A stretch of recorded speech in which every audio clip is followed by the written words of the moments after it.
Takže jednoduchá úprava PC zdroja. Čo sa týka bežného zdroja, ako tu vidíte, už som tu všetky kontakty vypajkoval. Stade to, tu vidíte plus 5V.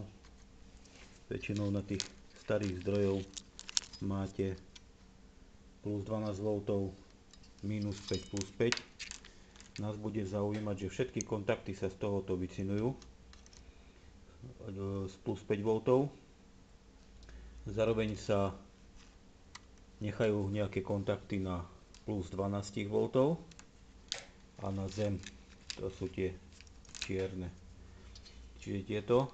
Zároveň, ako tu vidíte, už som vycinoval všetky kondenzátory z tamade,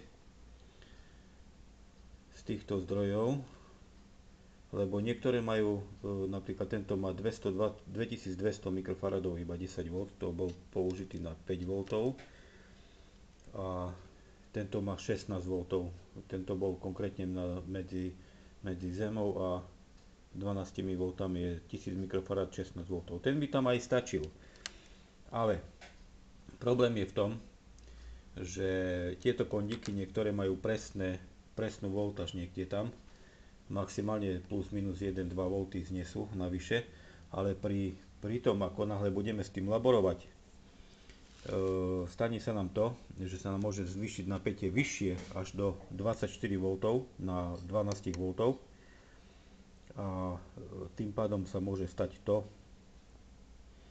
že vám môžu vám streliť tie kondíky. Čiže veľmi doporučujem všetky tieto kondenzátory stade to vypajkovať a dať tu kondenzátory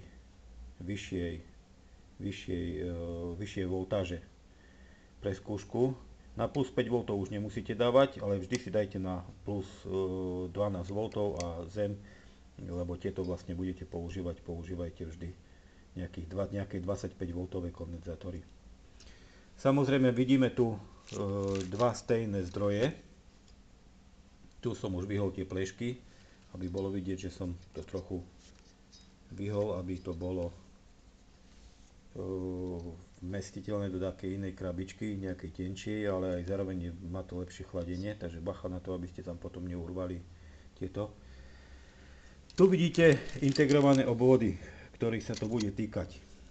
Je to integrovaný obvod, tu nám máte Karol Adam 7500B a tu je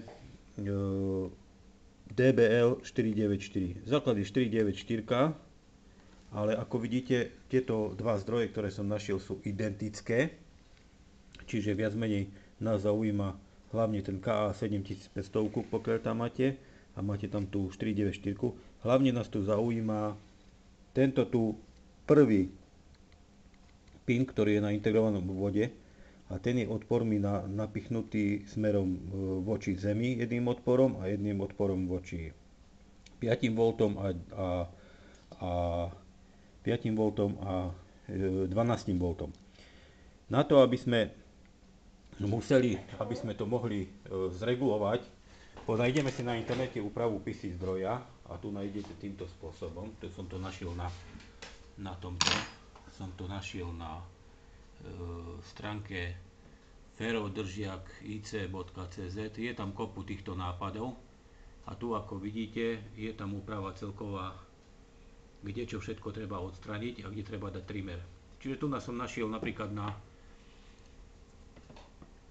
TO494 alebo K7500 som tu našiel nápad, že on tu dal 10 kg odpor voči zemi a dal 30 kg na ten pin, ktorý je 12V. Tu vidíte, čo treba odstraniť. Takto je to tam zapojené konkrétne v tých starších AT-čkových zdrojoch.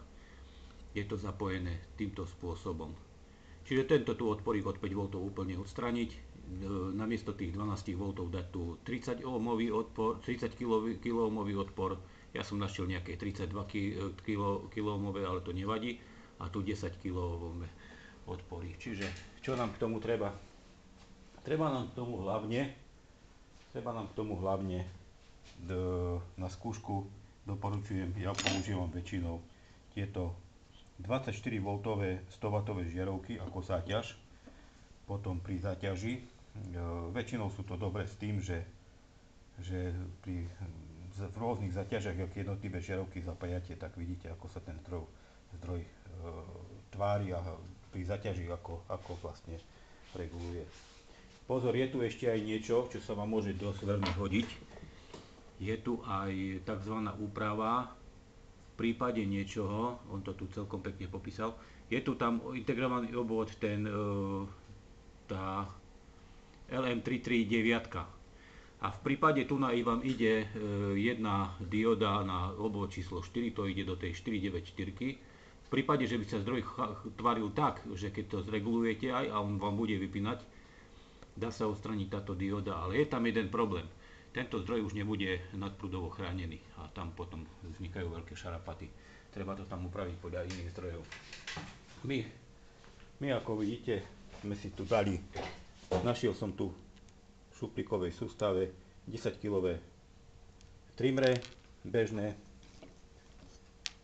a 32 kilomové odpory. Čiže momentálne to tu idem vypajkovať, uvidíme, čo to povie.